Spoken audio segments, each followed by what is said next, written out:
All right, so yeah, obviously there's a lot of drama going on right now as far as the relationship with TNA and Spike TV. What's it mean? What's going to be happening? As we know right now, a deal has been worked out between Spike TV and TNA. I really don't know how to feel about it because it seems like counterproductive, but overall, they have delayed negotiations just a little bit, and TNA will remain on Spike TV in this Wednesday night time slot until the end of the year. But what's actually holding TNA back? We've been almost unanimously pleased with a majority of what TNA has done over the last 2 or 3 months, and that's just not just us. That's our listeners, everyone on Facebook, our Twitter feed, generally speaking. It seems like everyone is incredibly happy with what TNA is doing lately. We've also been, almost unanimously optimistic about where TNA could go if they continued at this pace. But we can't ignore the naysayers and the constant news that floods our feedlies and social media feeds.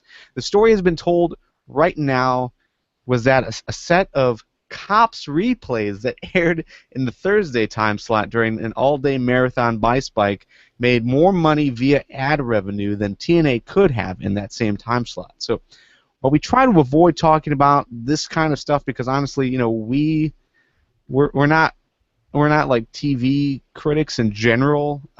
We don't know the ins and outs of the TV business. We just know what we see on TV, and we know what we like and we don't like. So what we talk about. We're wrestling fans. But the question has to be asked. Despite it appearing on TV that TNA has turned the corner over the last few months, and despite us all calling this the hashtag Summer of TNA, and rightfully so, is it too late for TNA to rebound and be successful in the American market? Nick? Okay, there's a lot of questions to answer, so I think I'll touch on the Cops replacing first. Um, Now, like you said, Garvin, none of us are experts in the TV market, but I would hazard a guess that Spike gets a lot more money from Cops simply because I have no idea who's responsible for Cops. So I don't know if they have a more advantageous deal worked out with them for rights fees and things like that. That maybe TNA has a more even deal with them. Maybe something closer to 50-50. So I don't really read that much into that little factoid. As far as what it would take for TNA to be successful in the American market, I think they're still battling a lot of the negative perceptions that formed around them when the whole WCW retirement home stigma was still kind of valid. And that hasn't been a thing for years now. But we all know that once the IWC gets a hold of something, they never let go. Like they all follow Jim Cornette's rants about Vince Russo blindly, declaring Russo the devil, and they hail Cornette as some kind of savior, despite the fact that Cornette had just as much to do with his so-called ruination of sports entertainment as Russo ever did. But once they get a hold of something, they really let it go. And TNA can only do so much to fight that. The only thing they can do to me is to keep putting out the good content. They need to continually put out the stuff that we like this New York content. Other than that, I really don't see how they can fight back against that perception until there's enough content that outweighs what inspired those negative perceptions. Strong words by Nick. Go to hell, Nick. No. I'm kidding. No. I think you bring a good light onto the American market issue. Yeah, because so many people do view it as, and for the longest time had viewed it as, the WWE Retirement League, which really isn't. I mean, if you look at the guys there, I mean, who's left that's worked in WWE or who built themselves in WWE. Angle. You could say Lashley MVP. Hardy, arguably. I think he Okay, spends Jeff. as much time in TNA now that he has in WWE, but Right. But I mean, like Angle, you can consider him a TNA guy now. I mean, he's been there long enough. You're right. The Hardys, the Dudleys. But even then, I think the Dudleys they've made enough impact on TNA's programming, such as Impact, that I don't think they have an issue there. But to touch on the Cops thing, look, Cops. I mean, the Simpsons marathon's going on right now. I turn on the TV to watch the Simpsons marathon, maybe an episode. 8 hours later, my TV's still on, and it's still playing the Simpsons. I may have left the room and come down to the office to do some work, but I go back up there. My wife's still watching it and watching the fucking Simpsons. Cops has a very similar pattern as well. It's one of those things. It's like hurling. You turn it on, you cannot look away. You just keep watching. Because you just love watching stupid people do stupid shit. So I can understand how the Cops replays could make more money because people just don't turn off their damn TVs. Especially when it's something hypnotizing like that. And there's so much Cops content. I think people are just getting sucked in. I mean, how many years? I mean, do they produce new episodes of Cops anymore? No. I don't know. I mean, they have what? I mean, they've got to have over 1,000 episodes. Because all they got to do for new episodes is go to a new state and go to a different city. Boom, content.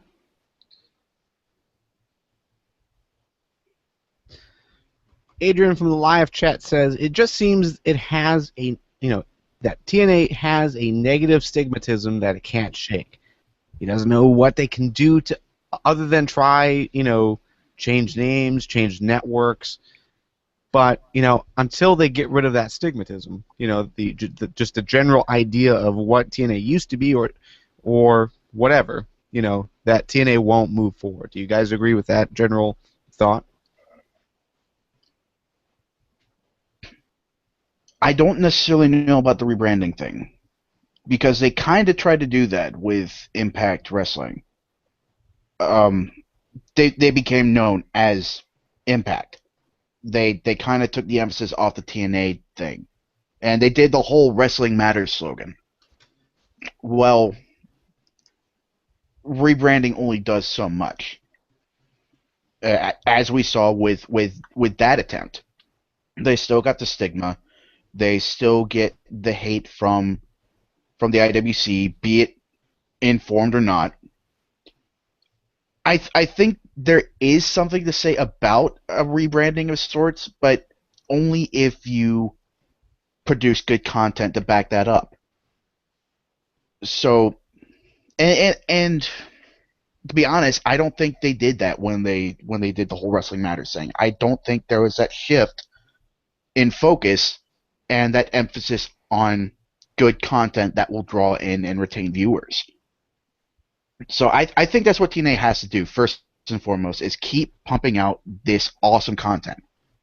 And maybe then, once you got a lock on that, maybe then you could change your brand. Real quick correction. Cops is still filming. They're still putting out new episodes. God, why does that not surprise me? Because criminals are stupid and they're always doing stupid shit. Yep. It's like easy money. So, I mean, let's talk about that statement, actually, Joe, because you did say people like watching other people do stupid shit, right? And I think that's generally accurate. But isn't that sort of what wrestling is? Like people doing stupid shit?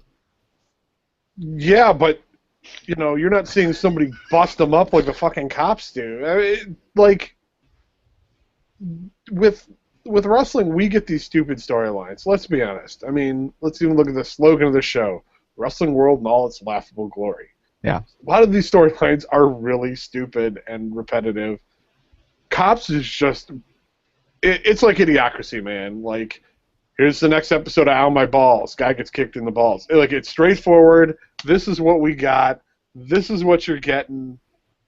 Yeah, people are doing stupid shit, but then, but there are ways to save them from being as injured. There's that pile of cables underneath the table that they go through, or that they end up landing on when they jump off the Titantron. Stuff like that. Cops, man, that guy takes a header off a cement wall. He's taking a header off a cement wall. There is nobody down there, It's not like they're going to throw up the X. They're going to tase the guy before they throw up the X and call the ambulance. Yeah. It's more real. No, it is. It totally is.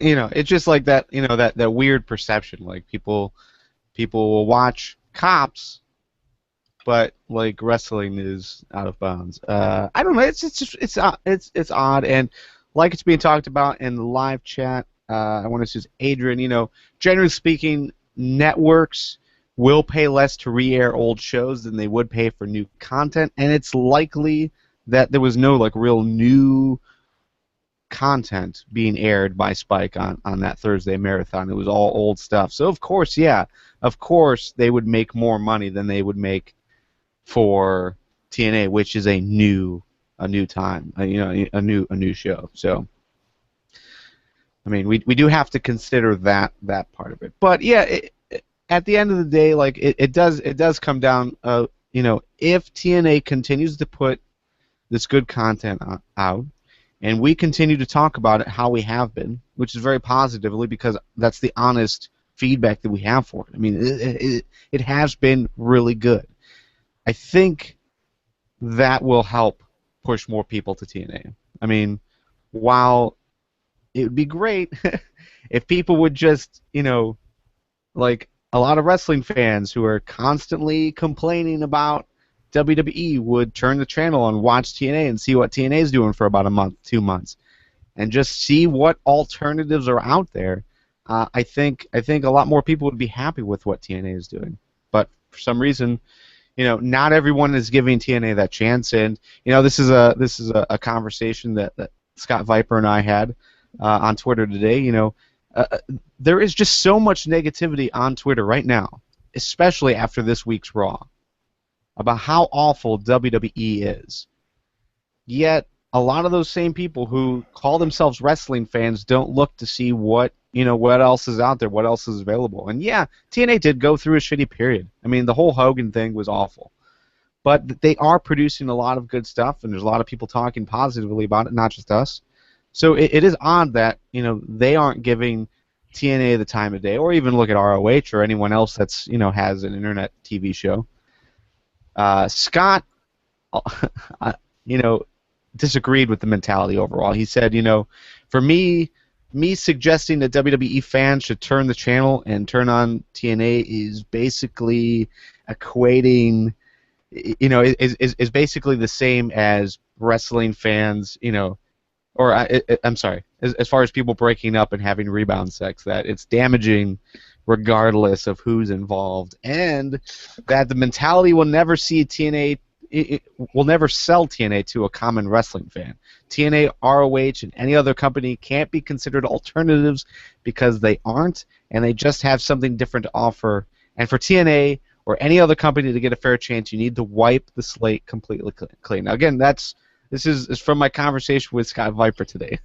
Right. Do you guys agree with that thought process, like that for TNA to get that fair shake, they need to just like start over, basically? Wait. He said TNA, Ring of Honor, and any other company can't be considered alternatives because they aren't. They just have something different to offer. That's what he said. That's an alternative, Scott. I mean, maybe there's something in the drinking water in Chicago, hey. But thesaurus, my friend. Thesaurus. I glazed over that. I love the fact that watching TNA is equated to damaging rebound sex. Rebound sex isn't all that bad, my friend. Well, I mean, it's just turning off WWE because you're pissed at it, and then switching to TNA is the breakup and rebound sex. Not just the act of but watching you know TNA by what? itself. Sometimes you find a good relationship in that rebound, and you find something you really enjoy, like Team Beard, EY Young. EY Young? What the fuck? EY Eric Young.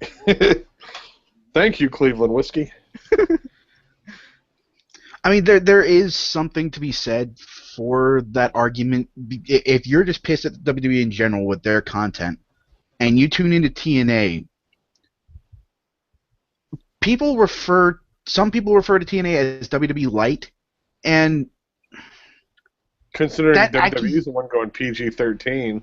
sure, that Who's like? accusation, or at least the attitude behind it, that the two aren't really that different, that's not entirely without merit, because as much as the WWE calls itself sports entertainment, it's still a wrestling product that they put on. Right. And there's similarity there. So if you see Anderson and Gunner throwing down after you finish swearing up a storm about how shitty the WWE is, you're going to think, man, this isn't any different. Why am I watching this? You got to highlight the things that make it different. And I think TNA has been doing that more and more often with the re-emphasis on the X division. Another point that was made in that conversation that I saw, Scott made the point that what really needs to happen is clever writing and better promotion of the content. And that's true to a point. But if that was all a promotion needed in order to succeed, Chikara would be in a much better place than it is right now. Because I don't know if you guys follow that at all, but the way they came back after being gone for over a year, the story involved in that was just brilliant. An evil corporation came in, started taking over, shutting everything down, and they stopped putting on Chikara shows for over a year. And then they came back, and it was all storyline based. That is an amazing story to me. And even so, there's still some indie promotion that most people never heard of. Right. So again, what Scott is saying has merit to a point. But yeah, I mean, there's a whole lot of components to what makes a company successful. And part of that is the WWE's luck on the American market. How they've been around for so long, how they've just absorbed everything else into their own continuity. WCW, NWA, AWA, ECW, all of that. So it's going to be incredibly hard for any other company to carve out a niche for itself. Yeah, and I think TNA's big mistake was trying to compete with WWE while doing the exact same thing as WWE, and using the same kind of guys to do it, like Hogan, like Bischoff. They moved too quickly, and they were no longer an alternative. That's when it was WWE Light, and that was a legit statement that it was WWE Light. But now it seems like, to me at least, that they have cleaned the slate, that they've stepped back from everything they were doing, realized that what they were doing, originally was what they should have been doing the entire time. So now we're getting the more X Division. Now we're getting tag team stuff. Now we're getting the knockouts again. It seems like all the groups that we've been wanting them to get TV time are finally getting that TV time again, and it's a great product. And one other thing to be said for what TNA is doing is they're remaking the international ties that they damaged in their efforts to be the WWE. I don't know if they're ever gonna mend walls with ROH or New Japan again, but they've got the relationship with AAA. They've got the relationship with Wrestle One. They've got the talent with Sonata and Tigre Uno. There may be more coming. We don't know. And Sonata, at least, is being highlighted in a rather prominent storyline. So that sort of bridging of worlds, I guess you could call it, tends to be a big deal, at least in certain circles. Like Muhammad Ali and Antonio Inoki, that turned out to be a shit fest, but it raised a lot of hype for what was going on at the time. And you would also see that when Hulk Hogan would go to Japan, and when big names would come over from Japan, like that was a big deal. If TNA can start doing that again, I don't know if that'll raise their position insanely high. I don't know if it'll shoot them straight to the moon, but I mean, it's another bump in popularity, awareness, what have you. Adrian in the live chat is saying, I think if TNA tried to directly compete with WWE now, talent-wise, I think they have a puncher's chance of making it a decent competition. And I agree with this. I think if Spike TV really believed in what TNA was doing and there was a better relationship, TNA would have stayed on Thursdays. We do know that they're moving SmackDown to Thursdays. WWE's moving SmackDown to Thursdays on October 1st. Don't quote me on that. I don't know. Right. I don't know what day that actually is, but no, not October 1st. I don't know. But anyways, WWE is moving SmackDown to Thursdays. If TNA stayed on Thursdays, I think they would do much better than SmackDown. And if TNA continues at the pace, I think they could easily compete with WWE, especially because WWE hasn't been good. Legit. SmackDown is moving on October 2nd. So happy birthday, Garvin. Yeah, thanks to Styles Clash, LuTube Wins for throwing out the October 2nd date. Yeah, it's. See, I looked it up on the Google. Joe looked on the Google, but he doesn't count. You guys knew, because you guys are wrestling fans. Joe requires Google. MTW Podcast.